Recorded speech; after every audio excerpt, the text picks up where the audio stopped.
हिंदी भाषा academy channel पर आपका स्वागत है। बच्चों, आज का विषय है कारक व उसके प्रकार। आइए जानते हैं कि कारक क्या है, कारक के चिन्ह क्या है और कारक कितने प्रकार के होते हैं। इसके साथ ही ये भी जानेंगे कि वाक्य में हम कारक कैसे पहचाने। अक्सर एग्जाम्स में कुछ प्रश्न आएंगे जो कारक से रिलेटेड होंगे और उसमें कोई ना कोई शब्द रेखांकित करके दे दिया जाता है और पूछा जाता है कि इस शब्द में कारक बताइए। तो आइए समझते हैं। इसके लिए हम कुछ वाक्य आपको स्क्रीन पे दिखाई दे रहे होंगे और वाक्य को हम पढ़ते हैं। मोहन छत पर लेटा है, आसमान में पतंग उड़ रही है, रामू ने दीवार पर पोस्टर लगाया, गीता ने गाय को घास खिलाई, सीता गीता से लंबी है, माँ ने भिखारी को रोटी दी, राम ने रावण को बाण से मारा। इसी तरीके से और भी वाक्य हैं। यह सोहन की पुस्तक है, उसका भाई दिल्ली में है, उसने हलवा बनाया। तो इस तरीके के जो भी हमने वाक्य पढ़े, इसमें ये देख रहे हैं कि कुछ शब्द हर वाक्य में रेखांकित है। किसी में एक, किसी में दो, किसी किसी में तीन। जैसे राम ने रावण को बाण से मारा, इसमें तीन शब्दांश हैं, ने, को, से रेखांकित है। अगर ये रेखांकित शब्दों को वाक्य से निकाल दें तो यह वाक्य कुछ इस तरीके के हो जाएंगे। मोहन छत लेटा है, इसमें से मोहन छत पर, ये पर जो था, पर निकाल दिया तो वाक्य क्या हो गया? मोहन छत लेटा है।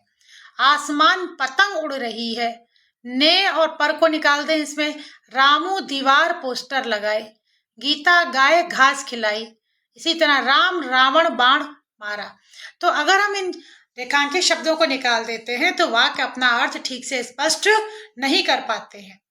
तो इससे ये बात निकल के आ गई कि यह शब्दांश जो रेखांकित हैं बहुत जरूरी है, वाक्य में लगे होते हैं तो वाक्य अपना अर्थ पूरी तरीके से स्पष्ट कर देता है। दूसरा ये कि यह शब्द लगे किसके पीछे हैं, तो जल्दी से ये भी देख लेते हैं। जैसे ये एग्जाम्पल है, राम ने रावण को बाण से मारा। इसमें ने शब्द रेखांकित जो है वह राम के पीछे लगा है, रावण के पीछे को, इसी तरह बाण के पीछे से लगा है। किसी दूसरे एग्जाम्पल में देखें, उसने हलवा बनाया, इसमें ने जो है रेखांकित वो उसके पीछे लगा है। उसका भाई दिल्ली में, दिल्ली के पीछे में और उसका के पीछे का लगा है। तो जो रेखांकित शब्द हैं अगर हम ध्यान दें तो हम ये देखेंगे कि वो किसी न किसी संज्ञा, जैसे राम संज्ञा शब्द इसके पीछे, रावण संज्ञा शब्द इसके पीछे, बाण क्या है? एक संज्ञा शब्द इसके पीछे, संज्ञा शब्द के पीछे लगता है। कहीं भी देख ले, इस उदाहरण में देख लीजिए, रामू के पीछे रामू भी संज्ञा है। यहाँ छत पर, छत क्या हो गई? एक प्लेस, प्लेस होती है नाउन, नाउन यानी संज्ञा के पीछे। तो ज्यादातर जो हम देख रहे हैं कि ये संज्ञा के पीछे, जैसे गाय संज्ञा इसके पीछे को, गीता संज्ञा इसके पीछे से, तो ये रेखांकित शब्द संज्ञा शब्द के पीछे लगते हैं। इसी तरह कुछ उदाहरण है जिसमें देखिए सर्वनाम के पीछे लगी है। जैसे सर्वनाम शब्द क्या है? मैं, तुम, वह, उसका, उसने, मुझे, मेरा, हमारा, आपका, ये सब सर्वनाम शब्द होते हैं। इसमें देखिए उसके पीछे ने लगा है, उसका, इसमें का लगा हुआ है उसके पीछे, मैं के पीछे यहाँ मेरे लिए मैं सर्वनाम है जिसमें रे विभक्ति जुड़ गई है, तो मैं का रूप बदल के मेरे हो गया, यानी कि इसमें लगा हुआ है के लिए, मेरे लिए। सर्वनाम शब्द के पीछे और संज्ञा शब्द के पीछे यह शब्द लगते हैं। तो दो चीज निकल के आ गई, क्या कि ये वाक्य में अर्थ देते हैं, इनको हटाने पर अर्थ नहीं निकलता वाक्य से पूरा। दूसरा, ये हमेशा संज्ञा या सर्वनाम शब्द के पीछे लगते हैं। तो ऐसे चिन्हों को जो संज्ञा और सर्वनाम के पीछे लगते हैं, इनका होना इतना जरूरी है कि ये वाक्य को अर्थ दे पाते हैं। इन्हें हम हिंदी व्याकरण में कारक चिन्ह कहते हैं। इसी के अन्य नाम भी है, इन्हीं को हम परसर्ग और विभक्ति भी कहते हैं। कारक चिन्ह, परसर्ग, विभक्ति एक ही बात है और संज्ञा और सर्वनाम के पीछे जुड़ती है, वाक्य को अर्थ प्रदान करती है। तो कारक चिन्ह क्या हो गया, इनका महत्व क्या हो गया, ये तो हमने देखा। अब हम ये देखेंगे कि जिस शब्द में लगी है, जैसे गीता में लगा है, गाय को लगा है, यानी कि जिसमें ये कारक चिन्ह लगेगा उस शब्द में कारक है। गाय में को लगा है यानी कि गायकों में कारक है। माँ के बाद ने लगा है, इसमें कारक है। जिस शब्द के पीछे जुड़ते हैं उस शब्द में कारक है। सोहन की, सोहन के बाद की लगा यानी कि सोहन की में कारक है। यही पूछा जाएगा, सोहन में कौन सा कारक है। यह पूछ सकते हैं कि दीवार पर, यह पर लगा है दीवार में, तो दीवार के पीछे पर लगा यानी कि इसमें कारक है। जिस शब्द के, संज्ञा शब्द के पीछे या सर्वनाम शब्द के पीछे ये कारक चिन्ह जुड़े होंगे उस शब्द में कारक होता है। रामू के पीछे ने लगा है, रामू में कारक है, तो इसमें कौन सा कारक है। अब ये पहचानना है कि कारक तो है क्योंकि कारक का चिन्ह वर्ड के पीछे लगा है, या वो वर्ड संज्ञा होगी या सर्वनाम होगी। अब उसमें कारक कौन सा है, इसकी पहचान हम कैसे करें। तो जिस शब्द में कारक की पहचान करनी है, जिसमें चिन्ह लगा हुआ है, उसका हम देखते हैं क्या रूप है, किस रूप में वह वाक्य में आया हुआ है। अगर हम ये देखें कि राम ने, तो इसमें कौन सा कारक है, इसमें विभक्ति लगी हुई है राम में कारक है। कौन सा कारक, जिस रूप में ये वाक्य में आया। किस रूप में वाक्य में आ रहा है, ये क्या कर रहा है वाक्य में, इसकी हैसियत क्या है। इस वाक्य में कई शब्द हैं, इसमें कौन सा कारक है। अलग अलग विभक्तियों की वजह से अलग अलग कारक हो गए। इसमें ने विभक्ति, इसमें अलग कारक है, इसमें को विभक्ति है, इसमें अलग कारक, इसमें से विभक्ति जुड़ी है बाण में, बाण से में, तो इसमें अलग कारक।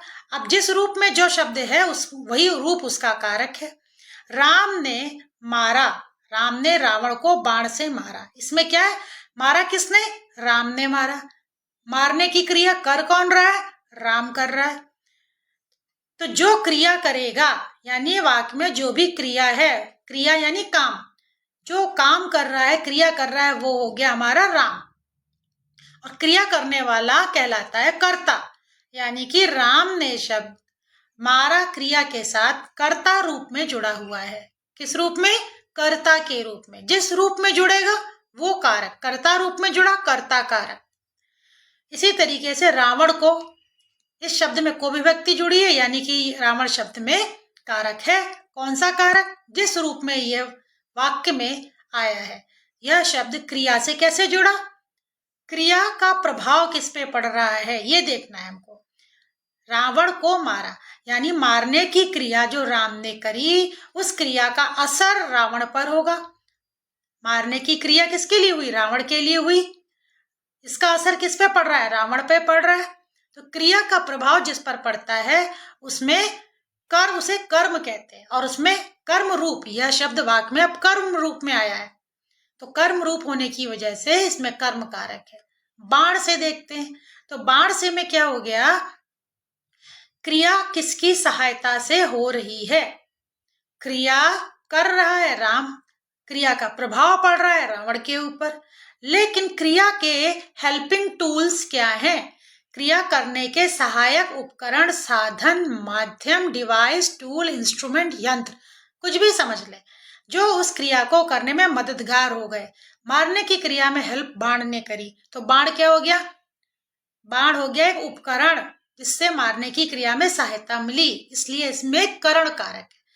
तो जो भी उपकरण, डिवाइस या माध्यम यूज किया जाएगा, क्रिया में जो सहायक साधन बनेंगे, उस शब्द में यानी बाण शब्द में यहाँ पे करण कारक होगा। यानी कि कोई भी शब्द संज्ञा या सर्वनाम का किस रूप में आया है, ये महत्वपूर्ण होता है कारक पहचानने के लिए। यहाँ आपको कारक के चिन्ह दिखाई पड़ रहे हैं। कारक के चिन्ह से हमें पता चल जाता है कि कर्ता कारक का चिन्ह ने है तो इसमें कर्ता कारक, कर्म कारक का चिन्ह को है तो रावण के साथ को है, इसमें कर्म कारक, कर्ण कारक का चिन्ह से है इसलिए बाण में कर्ण कारक होगा। लेकिन दिक्कत कब होगी, जब यह चिन्ह नहीं दिख रहे होंगे। ऐसे भी वाक्य होते हैं जिसमें चिन्ह नहीं दिखते, इसे हम आगे और एक्सप्लेन करते समय आपको, जब हम शब्द और वाक्य लेंगे तो वाक्य में और अधिक अच्छे से स्पष्ट करेंगे। इसी की तरीके से देखिए कि सर्वनाम शब्दों में भी विभक्ति जुड़ी है, उसने, उसका, वह, मेरे लिए। तो सर्वनाम शब्दों में जब विभक्तियां जुड़ती हैं तो खास बात यह हो जाती है कि सर्वनाम शब्द के साथ में जुड़ के आती हैं। ये, उसने, उस सर्वनाम शब्द, यह वह का रूप, जैसे इंग्लिश में ही, हिज, हिम होते हैं, वैसे हिंदी में भी वह के रूप होते हैं। उस इसमें ने विभक्ति जुड़ गई तो उसने बन गया, को विभक्ति जड़ती तो उसको हो जाता। इसी तरह उसके लिए, उसने, उससे, उसके द्वारा। तो इस तरीके से उसका, उसकी, हमारा, हमारी सर्वनाम शब्दों में विभक्तियां उसमें जुड़ी होती। जैसे कि संज्ञा शब्द में आपको चमकती हुई ने अलग दिख रही है, रावण के बाद को अलग से दिख रहा है, लेकिन सर्वनाम शब्द जो भी लिखे हैं उसमें विभक्ति उस शब्द से ही जुड़ी हुई है। अब इसके बाद अलग से कोई एक और ने नहीं ढूंढना है हमें। उसका, इसमें का विभक्ति जुड़ी हुई, कारक चिन्ह का सर्वनाम शब्द उसके साथ में ही जुड़ा है। मेरे लिए, देखिए मैं के रूप होते, मैं के रूप विभक्ति लगाने से बन जाते। मैं में अगर हमने रे विभक्ति यहाँ पे लगा देंगे तो मैं से क्या हो जाएगा, मेरे लिए। इसी तरीके से हमारे, हमारी, आपका, मुझसे, मुझको, मुझ पर विभक्तियां लगती जाती हैं और मैं के रूप बदलते जाते हैं, और यह विभक्तियां सर्वनाम शब्दों के साथ में जुड़कर आती हैं। तो अभी आपने चीज समझ ली कि कारक चिन्ह जिसमें लगा है उसमें कारक है। दूसरी चीज, वह शब्द जिसमें कारक लगा है वो यह संज्ञा होगी या सर्वनाम होगा। तीसरी चीज, वह किस रूप में वाक्य में आया है, यानी कि दूसरे ये शब्द से या क्रिया से किस रूप में वो जुड़ा है। इस आधार पर हम देख लेते हैं कि कर्म कौन कर रहा है, कर्ता कौन है, उसमें सहायक साधन कौन सा इस्तेमाल हुआ है, यानी कि कोई शब्द वाक्य में क्रिया से किस रूप से जुड़ रहा है या दूसरे शब्द से किस रूप से जुड़ रहा है। जिस रूप में जुड़ेगा वही उसका कर्ता, कर्म, करण यानी कारक का रूप होगा। अब आइए आगे देखते हैं।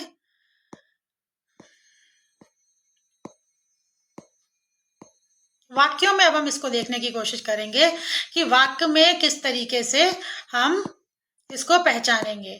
कारक के चिन्ह, कारक 8 होते हैं। कर्ता कारक, कर्म कारक, करण कारक, संप्रदान कारक, अपादान कारक, संबंध कारक, और संबंध कारक के बाद अधिकरण कारक, फिर 8वां संबोधन कारक। ये 8 कारक हैं। हर कारक के आगे उसका चिन्ह लिखा है। जैसे संबोधन कारक का चिन्ह हो गया, अधिकरण कारक का पर और में चिन्ह है। उसी तरीके से संबंध कारक का चिन्ह का, की, के, रा, री, रे, नानी, ने है, और अपादान कारक का चिन्ह से है, और वाक्य जो होगा अलग होने का अर्थ देगा। दो चीजें एक दूसरे से अलग हो रही होंगी, या फिर तुलना का या भय या दूरी का भाव आएगा। यहाँ पे ये अपादान कारक के चिन्ह हो गए। संप्रदान, संप्रदान में प्रदान लगा हुआ है, दान करना, मतलब किसी को कर्ता जो है कुछ दे रहा है और दे इस तरीके से रहा है कि वो उससे वापस ना ले, यानी कि दान की भावना से काम हो रहा हो। जैसे अगर कोई राजा गरीबों को अनाज बांट दे तो वो दान हुआ ना, वो इसलिए थोड़ी ना दे रहा है कि वापस ले ले या उसको कुछ और मिलेगा। तो दान के भाव से कुछ दिया जाए, इसका चिन्ह को है। और जब क्रिया किसी के लिए की जाए, जिसके हित के लिए क्रिया की जाएगी, उसमें संप्रदान कारक होगा। करण कारक को देखें, करण क्या होगा अभी बताया।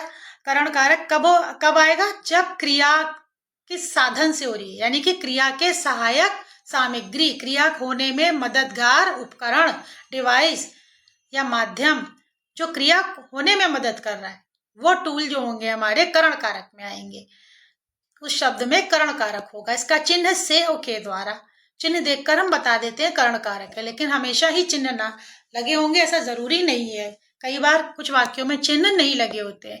कर्म कारक, क्रिया का प्रभाव जिस पर पड़े, जो भी क्रिया हुई है उसका असर सबसे ज्यादा किस पर दिख रहा है, वो होता है कर्म। तो जिस पर क्रिया का प्रभाव पड़ेगा उस शब्द में कर्म कारक होगी, उसका चिन्ह को है। कर्ता कारक, कर्ता कारक वाक्य में ये कर्ता कौन है, जो भी क्रिया हो रही है वो कर कौन रहा है, क्रिया करने वाला कर्ता। तो जो शब्द कर्ता रूप में उपस्थित है उसमें कर्ता कारक, जो क्रिया के प्रभाव यानी कर्म के रूप में है उसमें कर्म कारक, जो क्रिया के सहायक साधन के रूप में है, क्रिया होने के हेल्पिंग डिवाइस या टूल में है, उस शब्द में करण कारक। जब क्रिया किसी के लिए की जाए तो जिसको लाभ मिलता है, जो लाभार्थी है, मतलब काम कोई और कर रहा है लेकिन किसके लिए कर रहा है, क्रिया से हित किसका हो रहा है, क्रिया से लाभ किसको मिल रहा है, तो उस लाभ में उस लाभ जिसमें मिल रहा है ना, उसमें वो होता है संप्रदान कारक। जैसे कि दान, प्रदान मतलब आपने काम किया, क्रिया आपने करी, लेकिन जिसके लिए करी, जिसको लाभ मिला उस लाभार्थी में, संप्रदान कारक। अपदान, जब किसी से कोई चीज अलग हो रही हो या फिर भय, तुलना और दूरी का भाव हो। आइए अब एक एक हम सेंटेंसेस में इसको एक्सप्लेन करते हैं। पहला कारक कर्ता कारक, इसका चिन्ह ने और वाक्य है इसके, राम ने दौड़ लगाई। अब हमें ये याद करना पड़ेगा बच्चों कि जो कर्ता कारक या कर्म कारक, ये जो 8 कारक है ना, इनके चिन्ह क्या है। तो इनको याद करने का एक तरीका है, आप कर्ता बोलिए और चिन्ह बोलिए, कर्ता और इसके साथ में उसके चिन्ह का नाम बोलना है। तो कर्ता ने, इसी तरीके से कर्म को, हर बार कारक कारक नहीं करेंगे, कर्ता ने कर्म को करण से, फिर देखिए संप्रदान के लिए, अपदान से, संबंध काकी के रारी रे नानी ने, अधिकरण में पर, संबोधन हे अरे ओ। यानी कर्ता ने कर्म को करण से, संप्रदान के लिए, अपदान से, संबंध काकी के रारी रे नानी ने, अधिकरण में पर, संबोधन हे अरे ओ। इस तरीके से टेबल की तरीके से हमें याद कर लेना है, कर्ता ने कर्म को करण से, ऐसे। तो आपको क्या होगा, कर्ता भी बोल रहे हैं, चिन्ह भी बोल रहे हैं, कर्म को यानी कर्म कारक भी बोल रहे हैं, चिन्ह भी बोल रहे हैं। तो इस तरीके से आपको याद हो जाएंगे। और वाक्य में अगर ये लगे हुए मिल गए तो बहुत आसान है। जैसे इस वाक्य में राम ने दौड़ लगाई, इसमें ने किसका चिन्ह है, कर्ता ने, यानी कि ने चिन्ह जिसके बाद में लगा है उस शब्द में क्या हो गया, कर्ता कारक हो गया, क्योंकि ने चिन्ह कर्ता का है। तो जिसमें ये जुड़ेगा उसमें कर्ता कारक, उसने, इसमें ने चिन्ह उससे जुड़ा यानी कि उसने में कर्ता कारक। चिन्ह देखकर हम पता चल जाएगा ये चिन्ह कर्ता का है, इस शब्द में कर्ता है, कारक है, कर्ता कारक होगा। लेकिन देखिए जब और भी देखते हैं और समझते हैं इसे, राम ने दौड़ लगाई, तो हमें सिर्फ चिन्ह देख लिया ना तो भी ये सही है, लेकिन इसके साथ में डबल चेक करना है कि किस रूप में यह क्रिया से जुड़ रहा है। दौड़ लगाना क्रिया है, तो क्रिया से राम ने किस रूप में जुड़ा, जिस रूप में राम ने जुड़ा है क्रिया से, वही रूप उसका कर्ता का, मतलब वही रूप इसमें कारक का रूप होगा। दौड़ लगाने की क्रिया राम कर रहा है, क्रिया को करने वाला कर्ता जो कि राम है, तो जो क्रिया करे वो कर्ता, कर्ता रूप में ये क्रिया से जुड़ा है, इसलिए कर्ता रूप कर्ता कारक। उसने चिड़िया पकड़ी, चिड़िया पकड़ने का काम किसने किया, सर्वनाम है, उसने किया। तो जो पकड़ने का काम करेगा, जो भी क्रिया करेगा वो कर्ता, सर्वनाम शब्द ये कर रहा है यहाँ पे पकड़ने का काम, तो ये हो गया कर्ता। और इसमें विभक्ति भी कर्ता कारक की लगी है, तो क्रिया करने वाला कर्ता रूप और विभक्ति भी, दोनों चिन्हों से ये कर्ता कारक, उसने शब्द कर्ता कारक हो गया। लेकिन दिक्कत क्या आती है, जब बच्चे सिर्फ चिन्ह देखना चाहते हैं। जैसे ये वर्तमान काल का वाक्य है, गीता नाचती है, क्रिया नाचने की है, करने वाली गीता है। तो जब क्रिया हो रही है और इस क्रिया को करने वाली गीता है, लेकिन अगर हम सिर्फ चिन्ह देखें तो ने नहीं लगा है, कर्ता कारक का चिन्ह तो ने है, लेकिन ने यहाँ नहीं लगा है।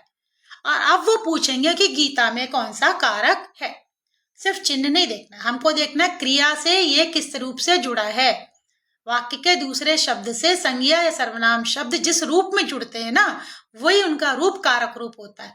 अब यह नाचने की क्रिया से गीता, गीता करने वाली इस क्रिया को है ना, तो कर्ता के रूप में जुड़ी है, कर्ता रूप में यह क्रिया से जुड़ने के कारण कर्ता कारक है, भले ही ने चिन्ह नहीं है, हिडन है इसमें ये ने चिन्ह। वह हंसता है, इसमें सर्वनाम शब्द है, क्रिया कौन सी हो रही है, हंसने की। हंसने की क्रिया कौन करता है, जो भी क्रिया होगी उसको करने वाला कर्ता। तो हंसने की क्रिया वह कर रहा है, एक सर्वनाम शब्द वह, तो यहाँ पर यह क्रिया करने की वजह से कर्ता हो गया, तो कर्ता रूप में जुड़ा है क्रिया से, कर्ता कारक। आगे देखते हैं कर्म। अभी आपको बताया था कि क्रिया का प्रभाव किस पर पड़ रहा है, जो भी क्रिया हो रही है उससे किसको ज्यादा प्रभाव पड़ेगा, उसके ऊपर जिस पर प्रभाव पड़ेगा वह होगा कर्म, यानी वह शब्द उस क्रिया से कर्म के रूप में जुड़ेगा। क्रिया का प्रभाव किस पर पड़ा ये हमें देखना होता है। क्रिया, अब क्रिया क्या हो रही है ये देखते हैं। क्रिया हो रही है गीता ने राम को पुस्तक दी, देने की क्रिया हो रही है। क्रिया कौन सी है इसमें, देने की। किसको मिल रही है पुस्तक? राम को। गीता ने राम को पुस्तक दी। गीता ने देने की क्रिया करी, किसके लिए कर रही? राम को। राम को पुस्तक मिल रही है ना, तो इस क्रिया से लाभ किसको मिल रहा है? किसको लाभ मिल रहा है? राम को लाभ मिल रहा है। इस पुस्तक देने की जो क्रिया हो रही है, इससे मिल रहा है, इसका प्रभाव पड़ रहा है राम के ऊपर। तो क्रिया का प्रभाव पड़ रहा है राम के ऊपर। राम को पुस्तक मिलेगी, शायद राम खुश होगा, उसको पढ़ेगा, जिस भी तरीके से होगा उसके ऊपर ही असर आ रहा है। तो जिस पर असर आया उसमें कर्म रूप में राम को इस क्रिया से जुड़ा हुआ है, तो इसमें कर्म कारक। राम ने मधु को पीटा। अच्छा, इस एग्जाम्पल में और अच्छे से आपको समझाती हूँ। राम ने मधु को पीटा। क्रिया पीटने की किसके लिए हो रही है? मधु के लिए। इस पीटने की क्रिया का असर किस पे पड़ेगा? मधु पे पड़ेगा। मधु की पिटाई होगी तो मधु पे ही असर पड़ेगा ना, क्रिया का असर मधु पे पड़ेगा। उसे चोट लगेगी, तकलीफ होगी, दर्द होगा, रोएगी, जो भी करेगी, किसी भी तरीके का असर पड़ सकता है। जैसी क्रिया होगी वैसा असर पड़ रहा है इस पर। पीटने की क्रिया का असर मधु पर, क्रिया का प्रभाव जिस पर, वह शब्द कर्म रूप में होता है। तो मधु को शब्द में कर्म कारक है, क्योंकि क्रिया पीटने की जो हुई उसका प्रभाव मधु पे पड़ा। रामू ने फल खाया। अब क्रिया हो रही है खाने की, इसका प्रभाव किस पे पड़ रहा है? फल पर। अब आप लोग ये सोच रहे हो कि वाह, खाने की क्रिया का प्रभाव फल पे क्यों पड़ेगा? बिल्कुल पड़ेगा जी। आप कोई फल उठा के खाने का काम कर रहे हैं, क्रिया खाने की हो रही है, तो जो समूचा फल था क्या वो समूचा बना रहेगा? नहीं ना। आप उसमें बाइट लेंगे, उसका शेप बदलेगा, उसमें क्वांटिटी कम होती जाएगी। आप किसी भी रूप में समझ लीजिए प्रभाव को, जो क्रिया होगी उसका प्रभाव जिस पर पड़ा। तो आप जब क्रिया कर रहे हैं ना खाने की, उसका प्रभाव फल पर पड़ता जा रहा है, फ्रूट पर पड़ रहा है। फ्रूट की क्वांटिटी या उसका शेप कुछ भी समझ लीजिए चेंज होता जाएगा। तो क्रिया का असर इस फ्रूट यानी फल पर पड़ रहा है। तो यहाँ पर फल शब्द कर्म कारक होगा, क्योंकि क्रिया का प्रभाव असर फल पर दिख रहा है, उसका शेप क्वांटिटी कम हो रहा है। गीता कलम से लिखती है। करण कारक चिन्ह होगा इसके से और के द्वारा, यहाँ पे द्वारा होना चाहिए। करण कारक से और के द्वारा। गीता कलम से लिखती है, क्रिया कौन सी? लिखने की। लेकिन यहाँ पर करण में उपकरण समझ लीजिए आप, डिवाइस, इंस्ट्रूमेंट, टूल, क्रिया के सहायक सामग्री या साधन। उस वाले वाक्य में, उस वाले शब्द में से और के द्वारा लगता है। जो टूल होता है ना, जो टूल होता है जो क्रिया को हेल्प करता है, उसमें कलम यहाँ पे टूल है, इंस्ट्रूमेंट है, या वो डिवाइस है जो लिखने की क्रिया को सपोर्ट कर रहा है। तो जो लिखने की क्रिया में मदद कर रहा है वो सामग्री, साधन, डिवाइस कलम है। तो उस डिवाइस में हमारा से लगता है, यानी लिखने की क्रिया हेल्प कौन कर रहा है? कलम। तो कलम में लग गया से विभक्ति, करण कारक का चिन्ह से या के द्वारा, यानी गीता कलम से लिखती है या कलम के द्वारा लिखती है। लिखने की क्रिया, सहायक साधन कलम। राम बस से जाता है, इसको हम ऐसे भी पढ़ सकते हैं दूसरे चिन्ह के द्वारा, राम बस द्वारा जाता है।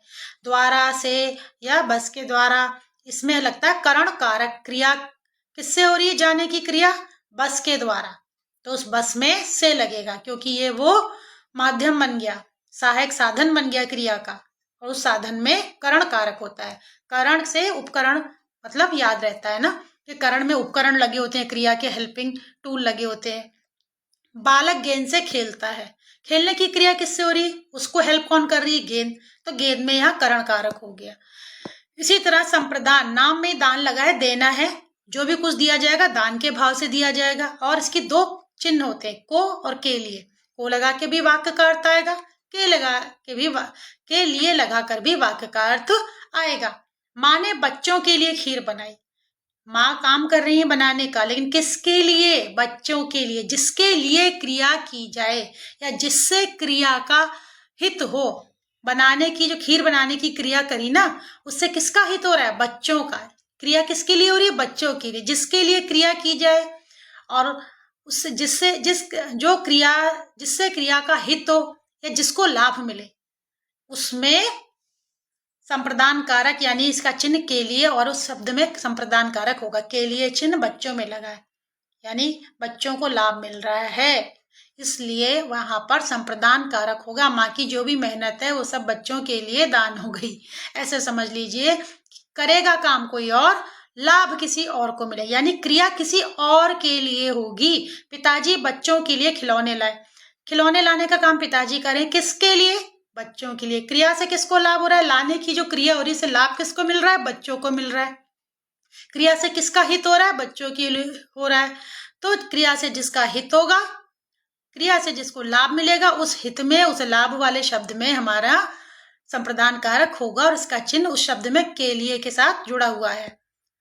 अपादान में अलग होने का भाव होगा। चलिए वाक्य देखते हैं। चिड़िया डाल से उड़ गई, यानी चिड़िया जो डाल पे बैठी थी अब वो उड़ गई, यानी डाल और चिड़िया अलग अलग हो गए, तो अलग होने का भाव देगा वाक्य। तो जिस शब्द में से लगा है और वहां उड़ने का भाव है, मतलब सॉरी अलग होने का भाव है, से लगा हुआ है, से का चिन्ह है, अपादान कारक का चिन्ह से है, लेकिन अलग होने के अर्थ में होगा। से हमारा करण कारक में भी था, आप देखिए, लेकिन यहाँ पर टूल में लगता है, जो क्रिया को हेल्प करने वाला टूल होता है उसमें से लगता है, लेकिन अगर से लगा है तो अपादान कारक भी हो सकता है अगर वहां अलग होने का, डर का, दूर होने का, तुलना का भाव हो। डाल से अलग हो गई, डाल चिड़िया अलग हो गई, तो डाल से, डाल शब्द में डाल से हमारा कौन सा कारक? अपादान कारक। गीता सांप से डर गई, से है, कौन सा कारक होगा? से चिन्ह अपादान का, और डर का भी भाव है, से चिन्ह भी हो और डर का भी भाव है, तो से चिन्ह और डर का भाव उस शब्द में अपादान कारक। तुलना का भाव, रोहन दीपक से लंबा है, तो दीपक से शब्द में अपादान कारक होगा। तो दीपक भी लिखना है, इसका चिन्ह भी लिखना है, पूरा एग्जाम में दीपक से इतना लिखना होगा आपको, तब अपादान कारक होगा। आपको शब्द और उसका चिन्ह एक साथ लिखना है। तुलना का भाव है, से लगा है दीपक में और तुलना का भाव है, हो गया अपादान कारक। दूरी, राम दिल्ली से कोलकाता चला गया, एक जगह से दूसरी जगह चला गया, दूरी का भाव है, से अपादान कारक का चिन्ह भी है और दूरी का भाव भी है, तो दिल्ली से शब्द में अपादान कारक होगा। राम की पुस्तक, अच्छा, जब कोई संज्ञा शब्द या सर्वनाम शब्द, मतलब जिसमें हमारा ये विभक्ति लगी हुई है, या तो वो संज्ञा होगा जैसे राम संज्ञा है की विभक्ति, या फिर तुम्हारी, इसमें रा क्या, री क्या है, रा री रे, ये क्या होते हैं? संबंध कारक के चिन्ह, और ये सिर्फ सर्वनाम शब्दों में लगते हैं। रा री रे सर्वनाम शब्दों में ही लगते हैं। तुम्हारा से यहाँ री विभक्ति जुड़ के तुम में तुम्हारी बन गया, ये लगी विभक्ति, संबंध कारक का चिन्ह री है। तो यहाँ पर क्या होगा कि जो भी संज्ञा सर्वनाम का शब्द जिसमें विभक्ति लगी उसका संबंध होगा, जिन दो शब्दों के बीच में ये विभक्ति आई हुई है ना, वो एक व्यक्ति या वस्तु का दूसरी व्यक्ति या वस्तु के साथ संबंध बता रहे हैं। जैसे राम की पुस्तक, यानी राम शब्द पुस्तक शब्द से की से जुड़ा हुआ है। ये की किसकी, की किस, कौन सा कारक है? संबंध कारक। संबंध कारक का चिन्ह की है, का है, के है, की से जुड़ा, यानी राम पुस्तक का आप संबंध होगा। संबंध कारक का चिन्ह दो शब्दों में जो होगा संबंध बता रहा होगा, एक व्यक्ति का दूसरे व्यक्ति से, एक व्यक्ति या वस्तु का संबंध। तो पुस्तक राम की है, वो इसका मालिक है, ये संबंध है दोनों में। मेरे पिताजी, मैं का रूप बदल गया, मैं सर्वनाम शब्द में रे विभक्ति जुड़ गई, तो मैं का रूप चेंज होकर मेरे हो गया। अब जो इसमें रे जुड़ा है ना, यही रे विभक्ति है, अलग से रे नहीं ढूंढना है। जैसे राम में की अलग से दिख रहा है ना, यहाँ रे सर्वनाम शब्द में साथ में ही लगा होता है। मैं का रूप बदल गया है, रे विभक्ति जुड़ने से मैं का रूप रे मेरे बन गया, ये विभक्ति जुड़ी, यानी कि मैं और पिताजी इनके बीच में संबंध है, तो इसमें रे विभक्ति संबंध की होती है, और ये सिर्फ सर्वनाम शब्दों के साथ आती है, रारी रे। ये कभी आपने देखा राम री राम रे, ऐसा नहीं होता है। राम का राम की, यानी कि संज्ञा में तो काकी की लग जाता है, सर्वनाम में भी लग जाता है, लेकिन सिर्फ और सिर्फ रारी रे ही हैं जो सर्वनाम शब्दों के साथ नहीं लगते हैं। पिताजी का और मैं का संबंध हो गया। दीपू के दोस्त घर आए, यानी कि जो आए थे उनका संबंध दीपू से था, वो उसके दोस्त थे, या जो दोस्त आए वो दीपू के थे। दीपू और दोस्त में संबंध है, के कारक चिन्ह लगा हुआ है। तुम्हारी गलती, फिर सर्वनाम शब्द आ गया, इसमें री हमारा संबंध कारक चिन्ह है, जो सर्वनाम शब्द तुम में जुड़ के तुम्हारी बना है, रूप चेंज हो गया है, तुमका तुम्हारी। गलती से तुम्हारा संबंध, यानी गलती तुमसे संबंधित है, और ये री चिन्ह संबंध कारक का है, तो इसलिए यहाँ संबंध कारक तुम्हारी शब्द में होगा।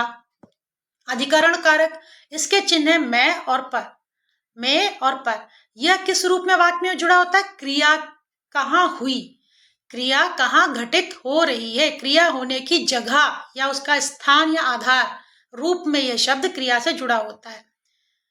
मेरा भाई लंदन में रहता है।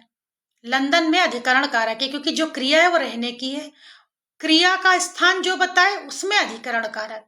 क्रिया का स्थान कहाँ है? लंदन। मेरा भाई लंदन में रहता है। रहने की जो क्रिया है उसका स्थान कहाँ है? लंदन में। क्रिया का जो स्थान बताए, क्रिया का जो आधार बताए, उस शब्द में अधिकरण कारक होता है। इसका चिन्ह में और पर है। तो जिस शब्द में में लगा होगा, लंदन शब्द में में लगा है, अधिकरण कारक का चिन्ह है अधिकरण कारक। साथ में किस रूप में यह शब्द क्रिया से जुड़ा? यह शब्द क्रिया से उसके आधार रूप में, स्थान रूप में जुड़ेगा तो अधिकरण कारक। बच्चा पलंग पर लेटा है। क्रिया लेटने की है और उसका स्थान पलंग है।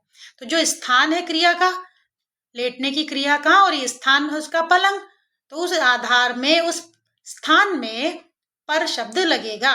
यानी कि अधिकरण कारक जिसमें लगता है वह शब्द क्रिया के स्थान और आधार रूप में होते हैं। गुलदस्ता मेज पर रखा है।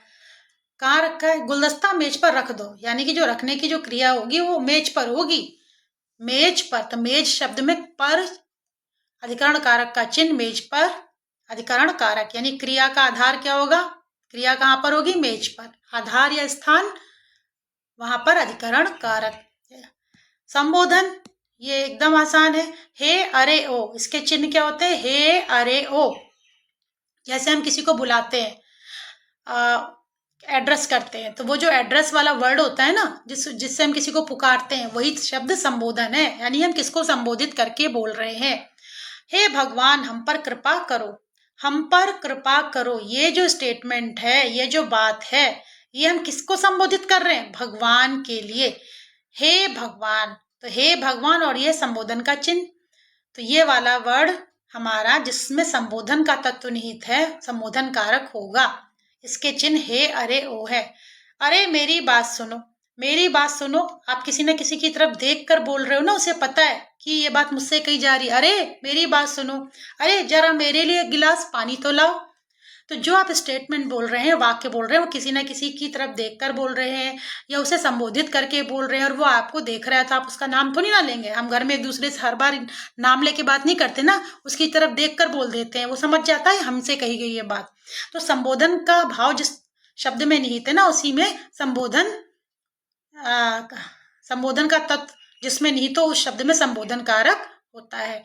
ओ जरा इधर बैठो, तो आप किसी की तरफ देखकर बोले दे रहे हो, ओ जरा इधर बैठो, तो ओ में संबोधन का भाव निहित है, अतः यह शब्द भी संबोधन कारक का है। उम्मीद करती हूँ आप लोगों को कारक अच्छे से समझ में आ गए होंगे। अगर कोई किसी चीज में आपको पूछना है तो आप कमेंट सेक्शन में लिखकर मुझसे पूछ सकते हैं। और जल्दी से लाइक कीजिए, सब्सक्राइब कीजिए और बताइए कि और कौन से विषयों पे आप मेरा वीडियो देखना चाहेंगे। धन्यवाद।